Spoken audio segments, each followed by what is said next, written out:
잘 쉬고 오셨습니까? 그러면 우리 이어서 한번 진행을 해보겠습니다. 우리가 앞서서는 아세틸콜린 리셉터를 활성화시키는 액티베이팅 드럭에 대해서 봤습니다. 그래서 그 분류가 하나는 리셉터에 직접 바인딩을 해서 액티베이션을 시키는 녀석이었고, 또 하나는 인다이렉트였죠. 어떤 방식으로 인다이렉트로 액티베이션을 시키는지 기억이 나나요? 어떤 엔자임을 인액티베이션 시킨다고 했습니다. 아세틸콜린 에스터레이즈라는 아세틸콜린을 분해시키는 효소를 인액티베이션 시켜서 그 반대로 아세틸콜린의 양을 늘려서 그 신호를 더 강하게 전달하는 방식으로 작동하는 약들이 있다고 했죠. 그 녀석들이 Indirect Cholinereceptor Activating Drug였습니다. 이번에는 Cholinereceptor Blocking Drug입니다. 이번에는 신호를 차단하는 쪽이에요. 그래서 앞선 액티베이팅 드럭 쪽은 어떤 방식으로 액티베이션을 시키는지를 기전으로 구분을 했는데, 블로킹 드럭 같은 경우는 어디를 차단하는가로 주로 분류를 합니다. 첫 번째 분류는 무스카리닉 리셉터를 차단하는 약물들이고, 무스카리닉 말고 니코티닉이 있었죠. 니코티닉 중에서도 뉴로머스큘러 쪽을 차단하는 약이 또 한 분류고, 나머지 하나는 얘는 그러면 M 타입일 거고, 얘는 N 타입이겠죠. 얘는 무스카리닉 1에서 5까지 주로 1, 2, 3겠죠. 이렇게 해서 이렇게 세 가지 분류를 하게 됩니다. 그러면 각각 분류에 어떤 약물들이 있는지 한번 확인해 보겠습니다. 첫 번째로 안티무스카리닉 드럭에 대해서 살펴봅시다. 니코티닉과 무스카리닉 중에 이제 무스카리닉을 선택적으로 차단하는 약물들입니다. 그래서 대표 주자는 아트로핀입니다. 앞에서 제가 nerve agent에 대한 해독제로 사용할 수 있다라고 말했던 그 녀석입니다. 우리 몸 전체에 있는 무스카리닉 리셉터를 다 차단을 시킬 수 있기 때문에 여러 가지 작용을 하게 되는데요. 어떤 작용을 하는지 한번 볼까요? 아트로핀을 만약에 투여한다 하면 눈 쪽에서는 미드리아시스, 산동, 이 동공이 커지는 그런 변화가 나타나고, 또 사이클로플리지아, 우리가 가까이 있는 것, 멀리 있는 것을 볼 때 수정체의 두께를 두껍게 했다가 얇게 했다가 해서 초점 거리를 변화를 시켜서 우리가 정확하게 볼 수가 있게 되죠. 그런데 그 능력을 상실하는 것을 말을 합니다. 왜냐면 이런 변화들이 CN3번, 뇌신경 3번으로 조절이 되고 있는데, 그쪽이 무스카리닉 리셉터의 지배를 받고 있기 때문에 이게 차단이 되면 이런 작용을 할 수 없게 됩니다. 그래서 의학적으로 이걸 사용을 합니다. 안과에서 어떤 검사를 할 때 광학적인 장비를 통해서 이제 눈 안쪽을 측정을 하고 할 때 우선 동공이 커져야지 검사를 하기 편할 거고, 그리고 렌즈의 두께가 변하지 않게 고정을 시켜놓고 검사를 하는데 사용을 하고 있습니다. 그래서 이런 용도로 또 사이클로펜톨레이트 아니면 트로피카마이드도 공이 무스카리닉 드럭, 안티 무스카리닉 드럭으로서 사용을 합니다. 다음으로 GI 쪽, gastrointestinal, 위장관 쪽에서는 gastric emptying delay를 일으키고 GI transit time을 길게 합니다. 원래 부교감 신경이 무스카리닉 리셉터를 통해서 위의 운동을 빠르게 해서 빠르게 음식을 넘겨주게 하고, 또 장에서도 연동 운동을 통해서 이렇게 음식을 진행을 시키죠. 그런데 그런 능력이 떨어지게 되기 때문에 이런 변화들이 나타납니다. 다음으로 heart, 심장 쪽에서는 M2 리셉터가 주로 있다고 했죠. 그래서 심장을 천천히 뛰게 하는 역할을 한다고 했습니다. 그런데 만약에 그 리셉터가 차단이 되면 반대로 타키카르디아, 빈맥, 심장이 더 빠르게 뛰게 되겠죠. 이런 변화가 나타납니다. 또 우리 몸 전체에 있는 여러 분비샘들, 글랜드들을 차단을 하면 분비가 안 되겠죠. 그렇기 때문에 입도 마르고 피부도 건조해지고 또 스킨 템퍼처가 올라갑니다. 이 땀이 우리 피부 체온을 조절하는데 굉장히 중요한 역할을 하고 있거든요. 그 기화열을 이용해서 체온 항상성을 유지를 하고 있는데 여기에 문제가 생길 수 있습니다. 또 앞에서 말했던 이제 너브 가스 같은 것에 의해서 포이즈닝이 되면 아세틸콜린 에스터레이즈를 차단을 시켜서 그러면 아세틸콜린이 많아지고 그럼 얘가 아세틸콜린 리셉터에 많이 결합을 하게 되겠죠. 그런데 이 과정, 이 리셉터를 아트로핀과 같은 안티무스카리닉 드러그가 자리를 차지해버리면 그러면 이 많아진 아세틸콜린이 작용을 못하게 되겠죠. 그래서 해독제로 사용을 할 수가 있습니다. 다음으로는 스코폴라민입니다. 미국주에서는 주로 하이코신이라고도 부르는데 같은 물질을 말을 합니다. 얘 같은 경우는 BBB를 통과하고 뇌 안으로 들어갈 수 있다는 말이죠. 그리고 작용시간이 꽤 긴 편입니다. 그래서 사용하는 곳이 이제 뇌 안으로 들어가는 쪽으로 주로 사용을 하는데 뇌 안에서 구역중추 쪽이 구토중추 쪽이 무스카리닉 리셉터가 많이 있는 곳입니다. 그래서 이걸 차단을 하면 구역구토를 억제할 수가 있습니다. 그래서 멀미 치료제로 사용을 할 수가 있고 또 수술 후 구역구토가 심할 때 사용을 할 수가 있습니다. 우리 귀 밑에 패치 어릴 때 붙이던 거 그게 바로 이 스코폴라민입니다. 다음으로는 이프라트로니움과 티오트로피움입니다. 얘는 숏 액팅, 롱 액팅으로 나눴는데 앞에서 우리가 베타 아고니스트 때도 숏 액팅, 롱 액팅 나왔었죠. 그 친구들과 일맥상통하는 약물들입니다. 그래서 원래 부교감신경이 항진이 되면 브론코 컨스트릭션이 일어난다고 했죠. 그런데 그걸 차단을 하면 반대로 브론코 다일레이션이 일어나게 되겠죠. 그리고 브론코 다일레이션이 일어나고 그리고 시크리션이 줄어들게 되겠죠. 그런 용도로 사용을 하고 있습니다. 특히 이제 COPD의 메인테넌스 치료제로 사용을 하고 있고 이 둘 중에서 특히 이제 이프라트로늄 같은 경우는 여기저기 많이 사용을 하는데요. 코 쪽에 스프레이로 사용을 하기도 합니다. 그래서 시크리션 리덕션을 시키기 때문에 콧물을 줄여주는 그런 용도로 사용을 할 수가 있고 또 천식에서 베타2 아고니스트 라바사바 이야기했었죠. 그 약물들과 함께 컨비네이션으로 살부타물 플러스 이프라트로늄 이런 컨비네이션 드러그를 이렇게 칙 해서 빨아들이는 약 있죠. 그런 인헤일러로 사용을 하고 있습니다. 다음으로 피렌제핀 얘는 M1 셀렉티브한 안타고니스트입니다. M1은 위쪽에 분비를 조절하고 있다고 했죠. 위산 분비를 조절하고 있습니다. 얘를 억제하게 되면 안타고니스트 억제를 하게 되면 위산 분비가 덜 되면서 위와 십이지장 쪽에 있는 소화궤양의 힐링을 도와주는 역할을 합니다. 그래서 이렇게 위나 십이지장의 벽에 상처가 생기고 궤양이 생기면 이게 지속적으로 이 산성인 환경에 노출이 되면 힐링이 안 되거든요. 그래서 그때 위산 분비를 억제시켜서 펩틱 얼서를 힐링해서 치료할 수 있도록 하는 그런 역할로 사용을 하고 있습니다. 보조적인 치료제고 메인 치료제는 아닙니다. 트로피카마이드 얘도 아이드랍 형태로 아트로핀처럼 산동제로 사용을 하고 있습니다.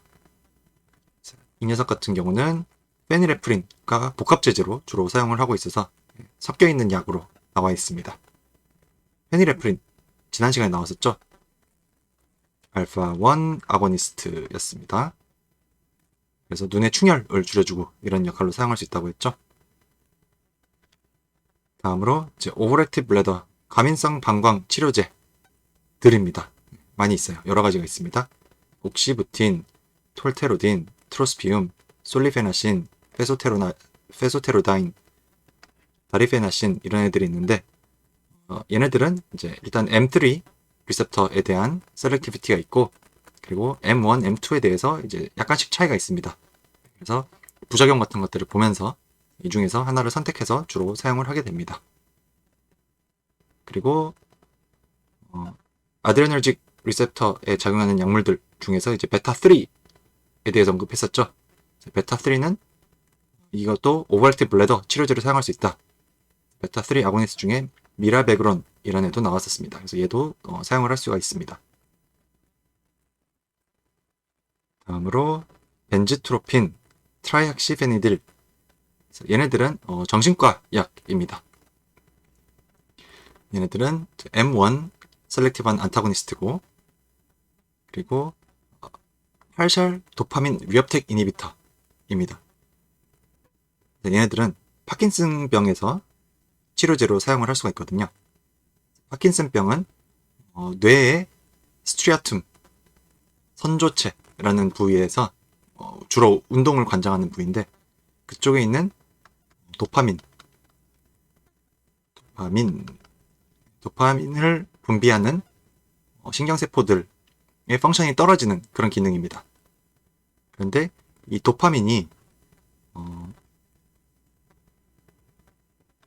아세틸콜리너직 뉴런들, 아세틸콜린을 분비하는 신경세포들을 억제하는 역할을 하고 있거든요. 그런데 도파민 분비가 줄어들면 이 억제가 풀리면서 뇌 안에 있는 신경세포들 중에 아세틸콜린을 분비하는 세포들의 분비가 늘어나게 됩니다. 그럼 밸런스가 깨지죠. 그래서 이런 불균형 때문에 이제 운동 조절에 이상이 생기는 엑스트라 피라미달 심텀들이 나타나게 됩니다. 그래서 이때 이제 도파민을 보충해주는 치료를 하기도 하고, 아니면 이제 이 아세틸콜린 억제하는 게 풀리면서 너무 많아지는 그 부작용을 줄여주기 위해서 이 아세틸콜린을 차단을 해주면 되겠죠. 차단해주면 이 많아진 게 역할을 못하게 되니까. 그래서 그때 이제 벤지트로핀이나 트라이엑시페니딜 같은 약들을 사용을 할 수가 있습니다. 그리고 얘네들은 또 팔샬 도파민 리업텍 이니비터 기능이 있다고 했죠. 그래서 도파민이 지금 부족한데, 도파민이 사용이 되고 마우나 컴퓨터에 의해서 분해가 돼버리는 게 아니고, 얘가 이제 리업텍이 되는 방식으로도 클리어런스가 된다고 했죠. 근데 리업텍이 되는 걸 차단을 해줄 수가 있습니다. 일부. 그러면 도파민이 줄어든 게 어느 정도는 그래도 조금 늘어나게 되겠죠. 그때 사용하는 것이 벤지트로핀과 트라이엑시페니딜입니다. 자, 딴 얘기입니다. 안티콜리너직스, 그 중에서 특히 아트로핀이 해독제로 이용될 수 있다고 했는데, 실제로 군대에서 신경가스 해독제 키트에 이 K마크1이라는 이렇게 생긴 거, 뭐 3번까지 주사하고 주사반을 구부려서 이렇게 가슴에 걸어주고 이런 거 군대 다녀오신 분들은 배우셨을 겁니다. 그때 이 주사바늘 2개 있는 거, 이게 바로 아트로핀과 프랄리독심입니다. 그래서 신경가스들이 주로 아세틸콜린 에스터레이즈를 이니비션을 시켜가지고 아세틸콜린이 많아지게 하는 방식으로 독성을 일으킨다고 했죠. 그래서 이 아세틸콜린이 가서 붙는 리셉터를 차단을 하면 이 많아진 아세틸콜린이 역할을 못하게 됩니다. 그래서 그렇게 사용하는 게 바로 아트로핀, 무스카링 리셉터 블로커. 그리고 또 프랄리독심이라는 물질도 같이 주사를 하게 됩니다. 그래서 얘는 뭐냐면 지금 여기 이 네모나게 생긴 이 녀석이 아세틸콜린 에스터레이즈입니다. ACHE. 분해하는 효소죠. 그래서 여기에 이렇게 아세틸콜린을 분해시키는 이 엔제마틱 사이트가 있습니다. 엔자임 액티비티를 가진 사이트가 있어요. 그런데 이 올가노포스페이트, 이 신경가스들이 성분이 와서 여기에 붙어버립니다. 그래서 이 자리에 코벌런트 번딩을 해버려요. 그러면 아세틸콜린이 원래 와가지고 이 자리에 붙어가지고 여기서 이렇게 분해가 돼야 되는데, 콜린과 아세테이트로 분해가 돼야 되는데 그게 안 되겠죠. 그런데 이제 이 사용할 수 없게 된 아세틸콜린 에스터레이즈를 이제 부활시켜주는, 살려주는 게 바로 2팸 프랄리독신입니다. 얘가 이렇게 애나이오닉 사이트에 붙어가지고 그러면 이 입체 구조가 이 OH기가 이 인을 이랑 바인딩을 하면서 이 연결이 끊어질 수 있도록 해주거든요. 그래서 얘랑 같이 이렇게 떨어져 나가면 이 죽었던 아세틸콜린 에스터레이드가 살아납니다. 그런 식으로 역할을 하는 게 프라리독심. 실제로 군대에서 식량가스 해독제 키트로 사용을 하고 있다. 그게 그때 사용하는 게 바로 아트로핀. 그러면 만약에 이런 아트로핀과 같은 약물이 너무 많다. 그러면 또 그게 또 독성이 일어날 수가 있겠죠. 그래서 이제 또 그걸 또 외우는 방법이 안티콜리너직 톡시시티는 ABCDs가 있다라고 우리가 보통 외웁니다. A. agitation, 뇌에서. B. blurred vision, 산동이 되고 그리고 초점 조절이 안 된다고 그랬죠. 그래서 blurred vision이 생깁니다. 또 constipation, confusion, constipation 변비, 장의 트랜지션 타임이 길어져 버린다고 그랬죠. 원래는 부교감 신경에 의해서 이렇게 연동 운동을 잘 일으키도록 해줘야 되는데 이제 그게 막히면서 안 움직이게 되니까 변비가 생깁니다. 또 드라이 마우스, 원래 무스카리닉 리셉터가 자극이 되면 분비 같은 것들을 해줘야 되는데 분비가 안 되니까 드라이 마우스가 생기고 스웨팅도 안 일어나게 되고 그리고 소변도 배뇨도 잘 안 됩니다. 왜냐하면 방광 근육이 무스카리닉 리셉터가 있는데 그게 차단이 돼 버리니까 원래 무스카리닉 리셉터가 액티베이션이 돼가지고 이제 소변을 짜줘야 되는데 그걸 못하니까 소변도 저류가 됩니다. 자, 다음 분류입니다. 방금 우리 세 가지 안티콜리너직 드럭들 중에서 안티무스카리닉이 첫 번째로 나왔고 이제 두 번째로 뉴로머스큘러 정션 쪽에 적용하는 약들에 대한 이야기를 해보겠습니다. 그래서 뉴로머스큘러 정션에서는 이렇게 근육을 지배하고 있는 뉴런의 말단이에요. 여기서 이렇게 아세틸콜린이 나오면 그럼 이 근육세포 쪽에 아세틸콜린 리셉터가 있겠죠. 얘는 아마도 NM 타입일 겁니다. 니코티닉인데 머스큘러 타입. 그래서 니코티닉 리셉터는 채널이라고 했죠. 이렇게 입체 구조가 돼 있어가지고 와서 아세틸콜린이 붙으면 소디움이 이렇게 쑥 들어가고 포타슘이 밖으로 빠져나가고 할 수 있는 채널이 열리게 된다고 그랬죠. 그러면 여기 막에 액션 포텐셜이 생깁니다. 그리고 프로파게이션이 돼요. 그래서 셀 안으로 이렇게 깊게 패여있는 T튜브를 타고 들어가서 T튜브과 함께 맞닿아 있는 SR, 사르코플라스틱 레티큘럼에 있는 칼슘 스토리지를 방출하도록 합니다. 릴리스를 일으켜요. 그러면 이 액틴, 마요신 사이를 막고 있던 트로포닌과 결합을 하면서 얘가 이제 열리게 됩니다. 그러면 액틴과 마요신이 서로 붙어가지고 수축을 일으킬 수 있게 돼요. 그런데 만약에 아세틸콜린을 사용할 수 없게, 붙을 수 없게 차단을 해버리게 되면 그러면 이 막 전이가 안 생기고 칼슘 스토리지도 다시 이제 안으로 들어가는 쪽으로 가게 되고 그럼 트로포닌이 액틴과 마요신 사이를 이제 차단을 하면서 근육 수축이 일어나지 않게 되겠죠. 그래서 뉴로머스큘러 정션 블라커를 쓰면 그냥 참고로 보시고 뉴로머스큘러 블라커를 사용을 하게 되면 근육이 수축할 수 없게 됩니다. 그래서 아마 이제 관련 공부를 하시면 항상 큐라레라는 독이 나올 겁니다. 중앙 아메리카의 원주민들이 화살 촉에 바르는 독이다. 그래서 이걸 맞으면 근육이 마비가 돼서 특히 이제 숨을 못 쉬어서 죽게 되는 그런 독이죠. 그래서 그 성분이 니코티닉 아세틸콜린 리셉터 컴패리티브 이니비터입니다. 이 NM 타입이겠죠? NM 타입 리셉터에 큐라레가 와서 붙으면 원래는 아세틸콜린이 와서 붙어야 될 자리를 얘가 차지하고 앉아서 붙지 못하게 하는 거죠. 그런데 컴패티티브 이니비터라는 건 얘가 붙었다 떨어졌다 왔다 갔다 하니까 그 사이에 아세틸콜린이 와서 붙을 수 있기는 합니다. 경쟁적 기량제. 그 다음 이제 컴패티티브 블로커들을 수술에 그래서 이런 걸 사용을 합니다. 근육의 경직도를 낮춰가지고 어떤 처치를 더 쉽게 할 수 있도록 하는데 사용하는 거죠. 예를 들면 이제 인튜베이션, 이 기도삽관을 할 때 근육이 긴장이 되어 있으면 이게 안 들어가거든요. 그래서 뉴로머스큘러 블러커를 사용을 해서 인튜베이션을 편하게 할 수 있도록 하고, 아니면 수술할 때 업도미널 월에 있는 근육들을 릴렉세이션을 시키고 그런 데 사용을 하고, 또 이 뉴로머스큘러 블러커를 사용을 하면, 근육 이완제를 사용을 하게 되면 마취제의 용량을 줄일 수가 있습니다. 줄여도 같은 마취 효과를 얻을 수가 있어요. 그래서 항상 사용을 하게 됩니다. 그래서 큐랄의 성분과 비슷한 애들이라서 다 큐리움으로 이름이 끝나거든요. 그래서 시스 에이트라큐리움, 판큐로니움, 로큐로니움, 벤큐로니움 이런 애들이 있습니다. 그래서 아트라큐리움이라는 약이 있었는데 지금은 퇴출됐고, 이거의 시스폼만 가지고 사용을 하고 있습니다. 그래서 이렇게 약물별로 작용 시간이 좀 차이가 나거든요.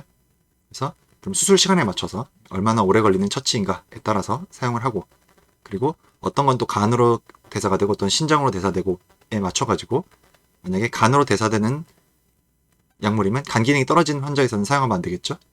그런 식으로 맞춰서 선택을 해서 사용을 하고 있습니다. 또 뉴로머스큘러 블러커 중에 좀 특별한 녀석인데요. 이 경우는 이제 디폴러라이징 에이전트입니다. 이 앞에 나왔던 애들은 디폴러라이징 에이전트가 아닙니다. 컴패리티브 블러커예요. 이 뉴로머스큘러 정션에 자리를 차지해가지고 아세틸콜린이 와서 붙을 수 없게 하는 그런 역할을 하는 약물들이고, 이제 아주 특이한 또 녀석이 있는데 석시닐콜린이라는 약물이 있습니다. 얘는 작용 시간이 아주 짧아요. 1분 만에 효과가 나타나서 한 10분 정도 지속이 되는 그런 약입니다. 이 약물의 특징을 좀 볼까요? 얘는 아세틸콜린 에스터레이즈에 의해서 분해되지 않아요. 그런데 이제 슈도콜린 에스터레이즈에 의해서 분해가 되는 녀석이고, 페이스 1, 2를 거쳐서 블락킹을 하게 되거든요. 얘 같은 경우는 디폴라라이징이라고 했습니다. 그 막 전이를 탈분극을 시킨다는 말이에요. 아세틸콜린과 마찬가지로 니코티닉 아세틸콜린 리셉터를 활성화를 시킵니다. 강제로 활성화를 시켜버려요. 그러면 파스큘레이션이 일어나 버리고, 처음에는 이제 강한 수축이 일어나겠죠. 그런 다음에 곧바로 얘가 플라시드 패럴라이시스가 됩니다. 원래 아세틸콜린이 붙으면 아연 채널이 열렸다가 닫혔다가 열렸다 닫혔다 이런 식으로 돼야 되죠. 그런데 이 석시닐콜린 같은 경우에는 강제로 활성화를 시켜버리기 때문에 한번 활성화 딱 된 다음에 얘가 리프랙토리 피리어드 그냥 쫙 빠져버립니다. 그래서 탈민감화가 되어버려요. 추가로 들어오는 자극에 반응할 수 없는 상태가 되어버립니다. 처음에 딱 반응을 한 다음에 그 다음에는 이렇게 힘이 풀리는 그런 식으로 마비가 되어버립니다. 근육이. 그리고 이제 그게 처음에 딱 일어나고 나서 이제 페이스 2는 앞에 말씀드린 디센서레이션이 일어나서 더 이상 추가 자극에 반응할 수 없는 상태에 빠지게 됩니다. 이런 식으로 좀 특이하죠? 오히려 너무 강한 자극 때문에 더 이상 추가적인 자극에 반응할 수 없는 상태로 만들어버리는 방식으로 작용을 하는 겁니다. 부작용이 있습니다. 이 채널이 열릴 때 소디움이 들어가고 포타슘이 나간다고 했죠. 그래서 이 포타슘이 밖으로 너무 많이 나가면 원래 근육 안에 있어야 될 것들이 혈중으로 빠져나오면서 혈중에 있는 포타슘 레벨이 너무 높아지는 하이퍼칼레미아가 발생할 수 있습니다. 이 경우에는 이제 부정맥이 이미 있는 환자의 경우에는 생명을 위협할 수 있는 그런 상황이 될 수가 있겠죠. 부정맥을 악화시켜가지고. 또 이 과정에서 굉장히 많은 에너지가 소비가 되거든요. 그래서 말리그넌트 하이퍼서미아, 조절이 안 되는 고체온증이 생길 수가 있습니다.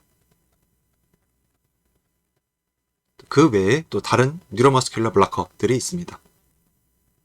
유명한 게 보툴리눔 톡신, 보톡스 이죠. 얘 같은 경우는 아세틸콜린이 베시클 안에 들어있다가 얘가 이렇게 멤브레인 퓨전이 돼가지고 밖으로 이렇게 나와가지고 그 다음에 있는 리셉터에 붙는다고 했죠. 이에 안 일어나도록 합니다. 또 단트롤렌이라는 약도 있습니다. 얘 같은 경우는 라이오노다인 리셉터 이니비터이고, 라이오노다인 리셉터는 뭐 하는 녀석이냐면 sarcoplasmic reticulum에서 칼슘이 나와가지고 근육 수축이 일어난다고 했는데 이 과정을 방해를 하게 됩니다.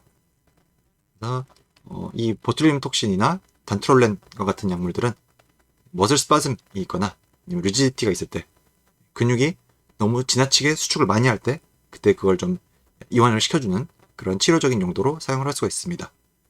또 아시다시피 보톡스 같은 경우는 미용 목적으로 또 사용을 하고 있죠.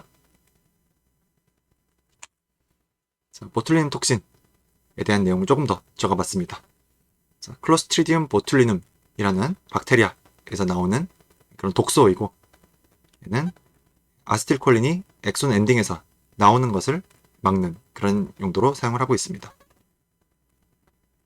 그래서 블레파로스파즘, 눈꺼풀이 다쳐가지고 앞을 못 보게 되는 그런 경우, 스트라비스무스, 사시는 이제 눈이 자기가 원하는 방향을 딱 향해야 되는데 한쪽의 근육이 너무 강할 수가 있어요. 그러면 밖으로 예를 들어서 이렇게 사시가 생길 수가 있겠죠. 그때 이 너무 강한 근육에다가 주사를 하게 되면 이게 풀리면서 이렇게 제대로 초점을 맞출 수 있게 됩니다. 디스토니아, 근육 이것도 경직에 이상이 생기는 거죠. 그리고 미용적인 목적으로 사용을 할 수가 있습니다.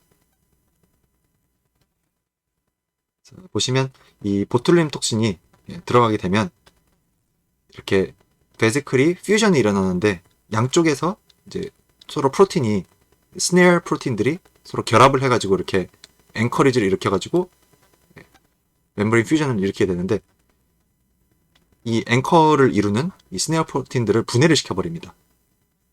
그러면 얘가 와서 붙지를 못하겠죠. 그런 식으로 작용을 하고 있습니다. 자, 이제 마지막 분류입니다. 갱글리오닉 블라커들. 그래서 갱글리오닉 블라커는 이제 신경절 쪽에 있는 NN 타입이겠죠. 이 리셉터를 차단하는 녀석입니다. 그런데 사실 지금은 사용되진 않아요. 분류상으로 존재한다는 것 정도만 알아두시면 될 것 같습니다. 얘도 이제 디폴라라이징과 non 디폴라라이징으로 나눌 수가 있습니다. 디폴라라이징으로는 니코틴이 있습니다. 니코틴이 당연히 NN 타입 리셉터를 활성화를 시키겠죠. 근데 얘를 이제 고용량으로 사용을 하게 되면 얘가 처음엔 액티베이션이 됐다가 더 이상 반응할 수 없는 상태로 빠져버리게 됩니다. 석신일콜린과 비슷하죠. 그 다음 non depolarizing agent는 이제 얘를 직접 차단하는 그런 종류겠죠. 헥사메소니움, 트라이메사판, 메카밀라마인, 얘네들은 사실 뭐 거의 사용되지 않습니다. 그냥 분류상으로 존재한다 정도만 알아두시면 될 거예요. 그래서 어디에 사용을 하냐면 이런 갱글리오닉 블라커들은 sympathetic nervous system을 전반적으로 차단합니다. 그래서 고혈압을 치료할 수가 있겠죠.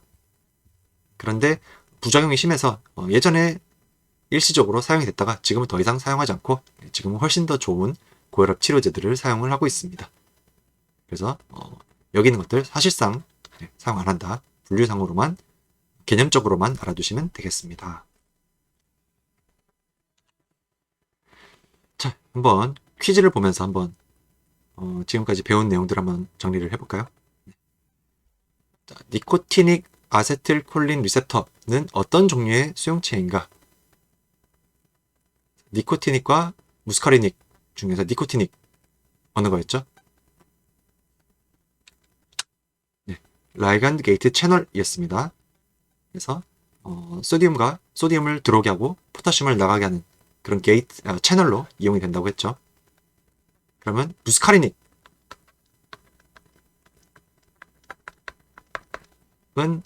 분류가 요거였죠. G 프로틴 커플드 리셉터. 그래서 1350과 24번이 서로 서브타입은 다르지만 일단은 GPCR에 해당을 합니다. 또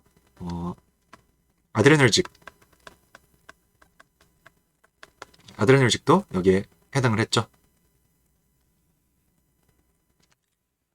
자, 다음 화살표 위치에 있는 콜린성 수용체. 여기입니다. 여기. 아니면 여기 이런 곳. 부호감신경의 절후신경이죠. 거기에서는 어떤 수용체가 있을까요? 물론 얘가 분비하는 거는 아세틸콜린을 분비를 합니다. 그런데 얘가 신호를 받을 때 뭘 사용을 할까요? 네, NN 타입이겠죠? NM 타입 같은 경우는 뉴로머스큘러 정션 쪽에 있다고 했고, M1은 위나 아니면 뇌 안쪽이나 이런 데 있다고 했고, M2 같은 경우는 심장 쪽에 주로 있다고 했죠. 콜린성 수용체에 직접 작용하지 않는 것은, 그러면 인다이렉트를 물어보는 거네요. 인다이렉트 에이전트에 해당하는 것은 무엇일까요? 에드로포늄이죠. 에드로포늄 같은 경우에는 리버시블 인다이렉트인데 작용 시간이 굉장히 짧은 녀석이라고 했습니다. 그래서 진단 목적으로 사용한다고 했죠. 무슨 질병인지 기억나시나요? MG 있었죠? 네, 한번 확인을 해보세요. 나머지는 이제 직접 아세틸콜린 리셉터, 콜리너직 리셉터에 바인딩을 하는 녀석들입니다. 그래서 아세틸콜린 말고 이제 베타네콜, 칼바콜, 필로칼핀 이런 애들이 있어서 얘네들은 직접 콜리너직 리셉터에 바인딩을 한다, 자극을 시킨다, 이렇게 이야기했습니다. 4번 문제, 콜리너직 톡시시티에 해당하지 않는 것은, 콜리너직 톡시시티 덤벨스 있었죠? 거기에 해당하지 않는 것을 찾으란 말입니다. 찾아볼까요? 3번입니다. 동공이 축소가 되죠. 그래서 기관지 수축이 일어나고 분비물도 많아지고, 또 구역구토 덤벨즈의 E에 해당하죠. B에 해당하고, 배뇨 스테이시스 of 유린 덤벨즈의 마지막 S에 해당하는 1, 2, 4번이고 동공 산대가 아니라 동공 축소입니다. 5번 멀미약, 수술 후 구역구토 치료제로 사용하는 약물 기억나십니까? 기미테 패치에 들어가는 스코포라민, 하이코신이라고도 부른다. 그래서 얘는 무스카린 리셉터에 대한 블라커에 해당을 하죠. 안티 무스카리닉 드러그들 중에 하나입니다. 얘도 마찬가지고, 그 다음에 석시닐콜린은 뉴로머스큘러 정션 블락하는 녀석이죠. 난트롤렌 또 뉴로머스큘러 정션 블라커 했습니다. 디폴라라이징 뉴로머스큘러 블라커에 해당하는 약물을 찾으시오. 얘는 좀 특별한 애라고 그랬죠. 디폴라라이징, 막전이를 탈분극시켜가지고 반응할 수 없는 상태로 만들어버리는 게 석시닐콜린이라고 했죠. 그래서 얘는 좀 특이한 녀석이라고 기억해 두실 필요가 있다고 말씀드렸습니다.